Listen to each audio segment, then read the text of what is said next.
1838, the world. Events were about to take place that would change the face of the planet and help shape the future forever. In the Americas, the first telegraph using Morse code was being tested at the Speedwell Iron Works in New Jersey, but celebrations of the achievement were about to be curtailed in the state of Tennessee, which was due to introduce the first prohibition laws halting the sale of alcohol.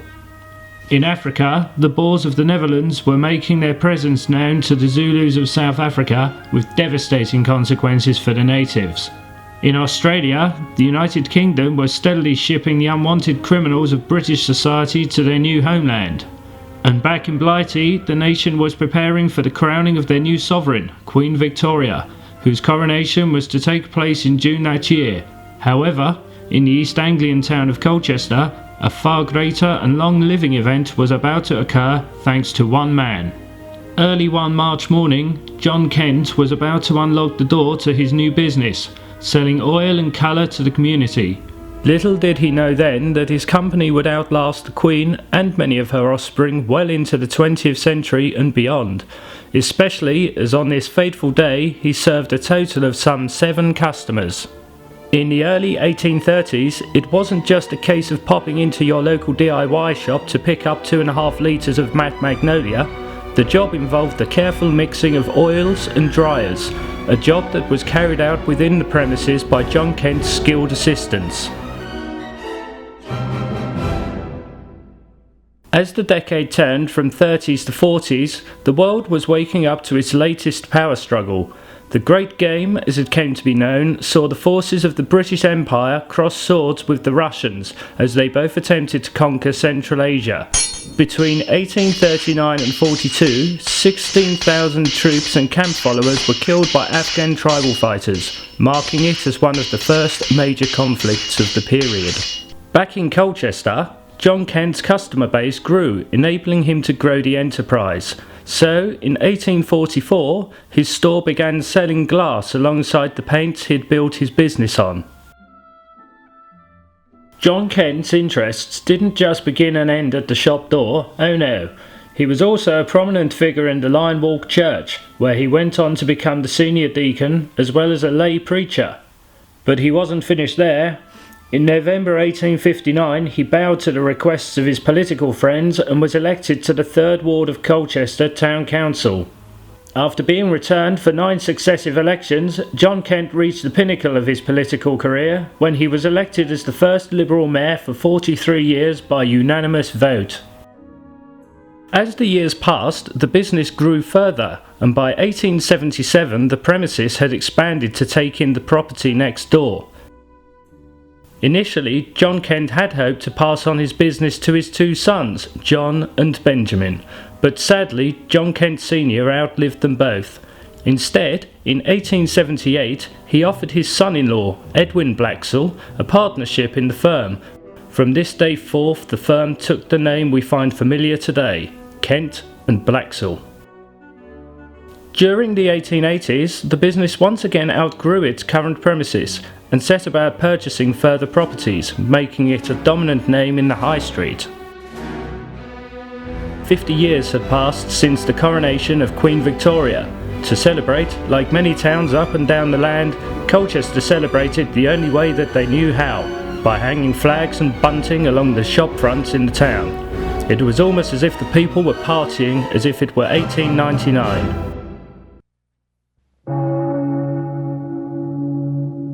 In 1896, the first of several disasters struck the business. On September 20th, it became known that Edwin Blaxcell had suffered a heart attack and died.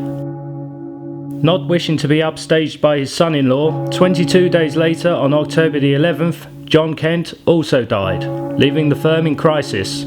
For a brief period, ownership of the company passed into the hands of John Kent's daughter and widow of Edwin Blaxcell, Anna Blaxcell. However, being late in years herself, as well as finding herself unavoidably female in a male-dominated world, day-to-day management passed to her son Edwin Alec Blaxcell, who had himself been born in 1873 in living quarters above the High Street shop.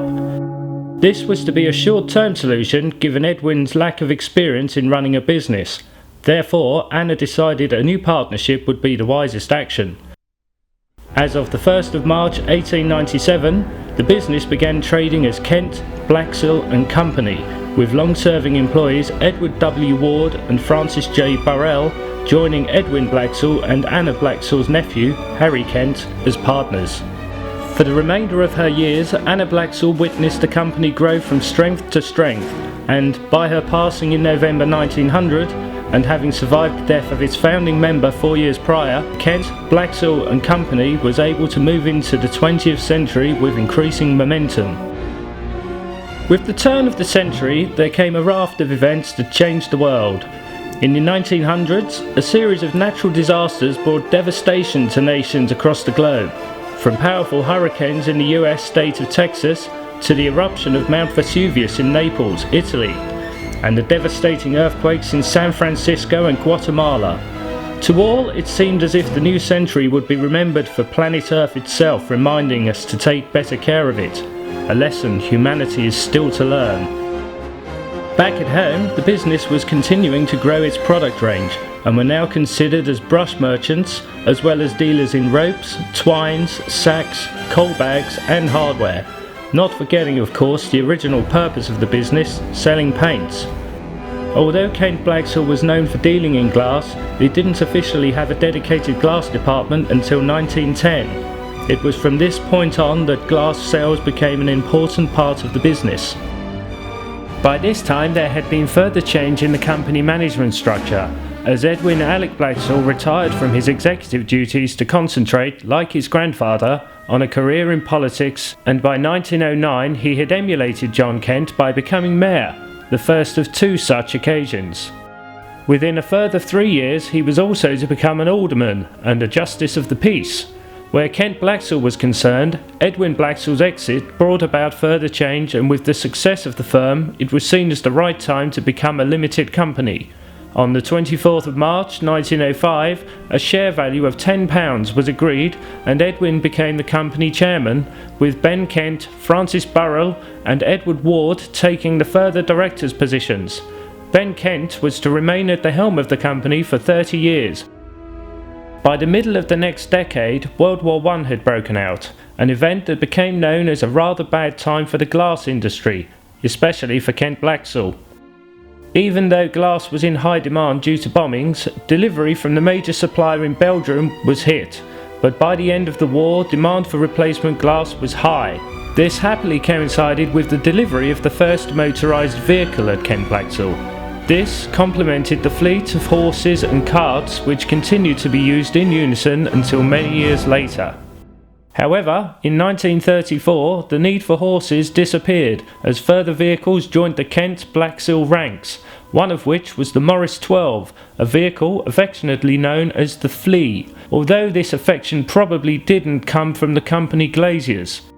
Used to transport glass, it had one slight design flaw. It didn't have any passenger seats, meaning workers had to cycle or catch the bus to the destination.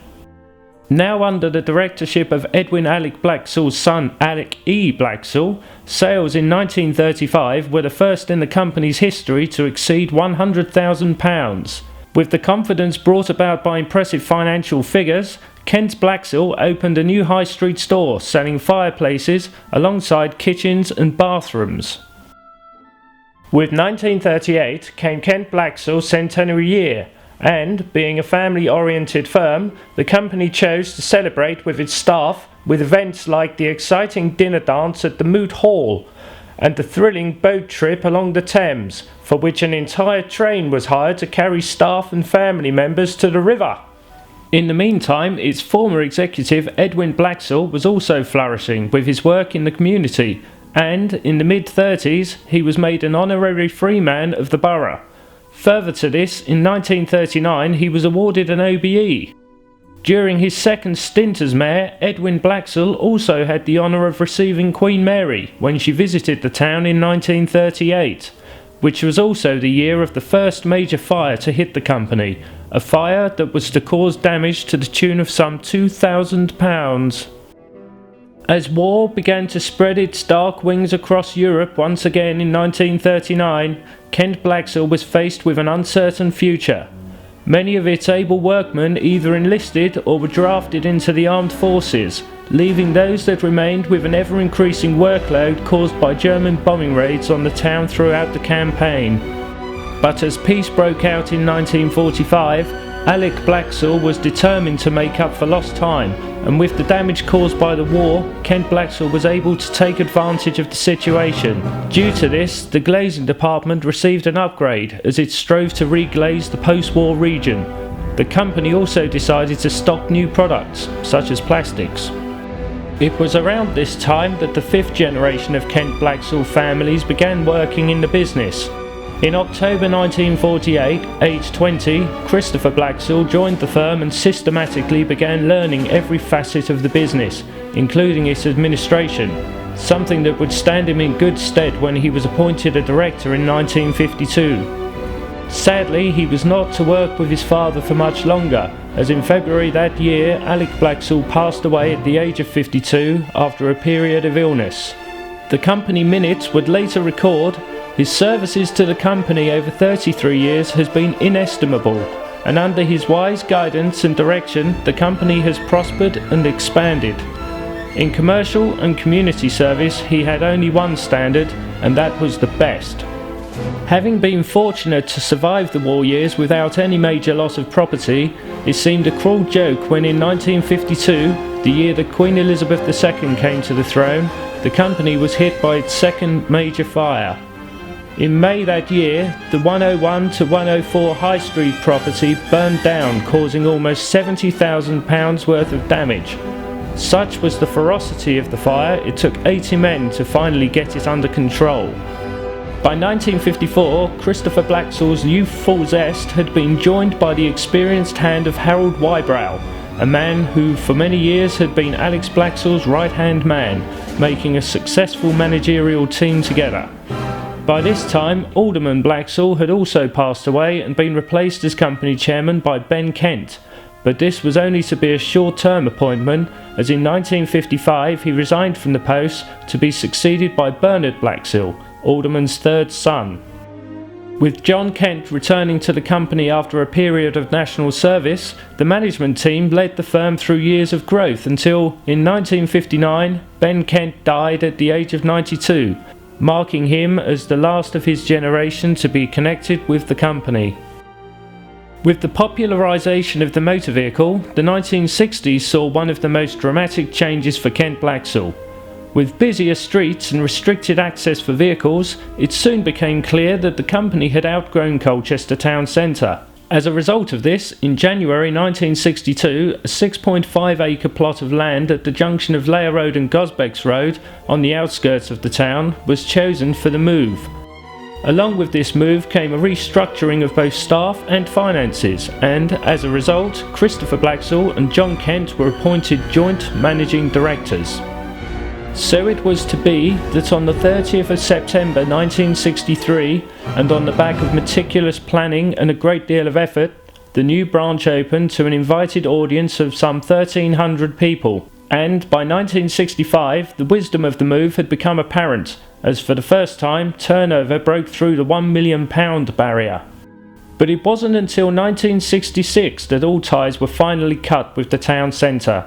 Initially, some property had been kept so as to serve retail customers, but in April that year, Kent Blaxall's town operations shut its doors for the final time. The 1960s turned out to be a prosperous time for the building industry. With the government of the time pledging to build a large number of houses in the area, the Kent Blaxall management team began investigating an expansion to the firm. So, in 1966, the first satellite branch was opened in Ipswich, concentrating on selling glass and decorating materials. This, as it turned out, was the first of many, and in 1971 a deal was struck with Ridley's Paints that ended up with new branches in Bury St Edmunds, Sudbury and Woodbridge. In the recession-hit years of the 1980s, Kent Blaxall decided to focus their attention on builders, offering them monthly accounts and other perks such as free delivery and a dedicated sales team. It was at this time that they also started selling bricks and blocks, with timber joining the fold in 1985. It was now that the business began resembling that of its current form.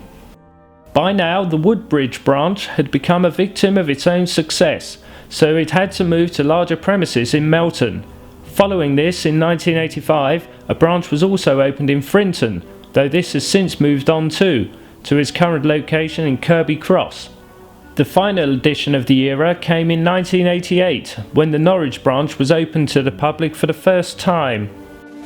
1988 also saw a further generation of the Blaxall family join the firm. Aged 27, Simon Blaxall started working for the company in the special projects field, but would go on to make the managing director's position his own in 1989, a position he still holds today as the company moves on well into the 21st century. In the time since, Kent Blaxall has managed to maintain and grow its share in the market, and with the opening of the Braintree branch in 2007, Kent Blaxall proudly stands as one of the largest privately owned suppliers of building materials in the country. Further to this, in March of this year, the doors officially opened to the brand new branch in Ipswich, 200 metres from the dilapidated building in use since the 1960s. These new premises aim to help the business expand its presence in the plumbing and heating arena, as well as the company's increased prominence in the specialist paints market. In addition, in 2008, a subsidiary company, Global Stone Colchester Limited, began importing decorative stone from across the globe to sell through third parties right across the nation. And with the importance of the internet to every business, Kent Blaxall now even has a dedicated web development team, enabling the company to attract business from far further afield than its bricks and mortar offerings in East Anglia would be able to service. Now, in 2013, Kent Blaxall employs some 200 plus people with a turnover in the region of £25 million. For a business with humble beginnings in the town of Colchester some 175 years ago, we now have a company that touches not just the whole of East Anglia, but a company that reaches out to distant parts of the globe in its search to provide its valued customers with great products at even greater prices. Not bad, eh? So please, if arms and drinking vessels allow, raise a glass to 175 years of Kent Blaxall & Co Limited. 175 years built on trust.